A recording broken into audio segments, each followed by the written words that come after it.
లక్షలాది మందికి మన తెలుగు మ్యాట్రిమోనీ ద్వారా వివాహాలు జరిగాయి. తెలుగు వారి నంబర్ 1 చాయిస్ తెలుగు మ్యాట్రిమోనీ.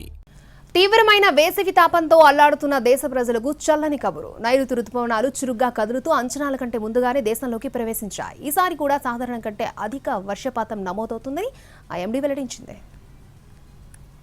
దేశానికి అత్యధికంగా వర్షపాతాన్నిచ్చే నైరుతి రుతుపవనాలు మరింత చురుగ్గా కదులుతున్నాయి. నైరుతి రుతుపవనాలు అండమాన్ నికోబార్ తీరాన్ని తాకాయి. మంగళవారం మధ్యాహ్నం నాటికి అవి దక్షిణ అండమాన్ సముద్రం, నికోబార్ దీవులు, దక్షిణ బంగాళాఖాతానికి చేరినట్లు భారత వాతావరణ శాఖ వెల్లడించింది.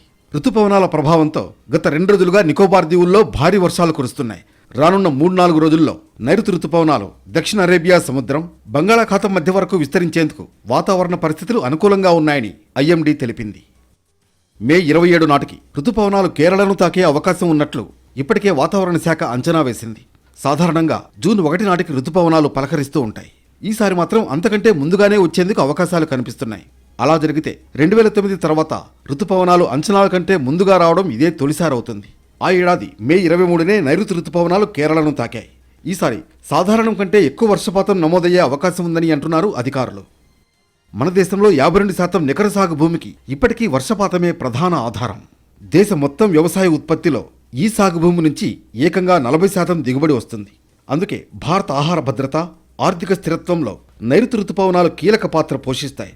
దేశవ్యాప్తంగా తాగునీరు, విద్యుత్ ఉత్పత్తికి కీలకమైన జలాశయాలను తిరిగి నింపడానికి దేశ జీడీపీ తోడ్పాటుకు నైరుతి వర్షాలు ఎంతో ముఖ్యం.